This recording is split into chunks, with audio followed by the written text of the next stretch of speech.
Hi, my name is Mburu Njoroge. I'm 30 years old and I'm from Nairobi, Kenya. I suffer from 3 mental health conditions and they affect me in various ways. The first one I was diagnosed with is post-traumatic stress disorder, which I got from an incident in 2011 when I was stabbed twice by an assailant and the court case did not go through. So I got the PTSD mainly from the injustice and also from the physical assault that occurred. And in March 2019, I was diagnosed with attention deficit hyperactivity disorder, or otherwise known as ADHD, and they deemed it as severe. In addition to that, later on in September of 2019, I was diagnosed with bipolar 2 disorder. And so I've been dealing with the 3 of these. And it's just recently that I came to learn that I had them. So what would happen is when I'd get a distressing situation, I would handle it maladaptively, meaning in not the best way possible, in a sort of, it would either be to not control myself or an impulsive manner. And since getting therapy, I've got more adaptive ways of dealing with it, so I act less impulsively. So even if I still have the same stressors or triggers, I'm handling these situations better.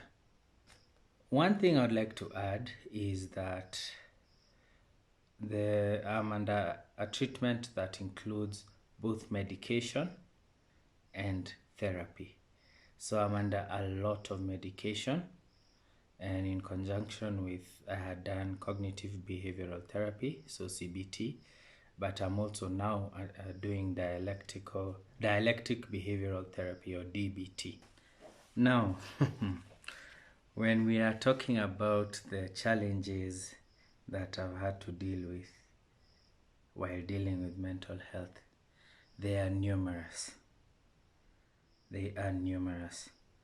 If I may begin, my first diagnosis was in March of 2019, that of ADHD, and it had been a diagnosis of ADHD and depression, and I was on medication for that, and also CBT, cognitive behavioral therapy, for that as well. And in May of last year, of 2019, my twins were born. They were born 2 months early and spent the first month of their life in the ICU and HDU. So that was a very stressful time. At the same time, preceding all these diagnoses and the years before, I had been in an emotionally abusive marriage. And that's actually part of the stressors that had brought out that there was something going on or psychologically active in me.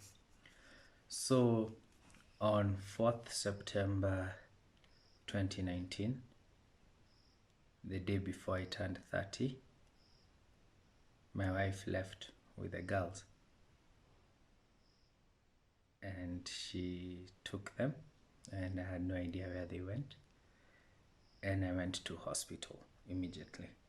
And it's during the hospital stay, that was my first admission, that they also uncovered that I am bipolar. So having to deal with the loss of everything that you had worked so hard for has been such a great undermining factor to my mental health.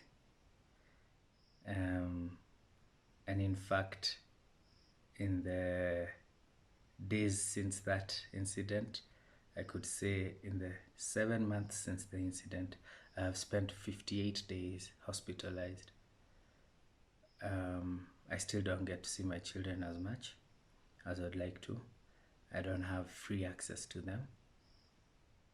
And I still need to manage my bipolar, still need to manage my ADHD. My doctor has not yet declared me fit for work because of stressors on that aspect. So there's absolutely not a single stronghold that has been untouched by everything that's going on. And it's something I struggle with. And that's why I agreed to do these videos, and I wanted to share this story because there are many days I feel it's too much. It's too much for one person to handle. But I just take it then a day at a time and try handle it. But yes, so actually I am in a situation that my stressors are still active, and it's not that an incident happened and passed, but they are actively there and persistently there even as I shoot this video. I have lost all semblance of normalcy in my life, and at age 30 I've had to start again, all over again. So that's why I share my story, and I hope this will be helpful.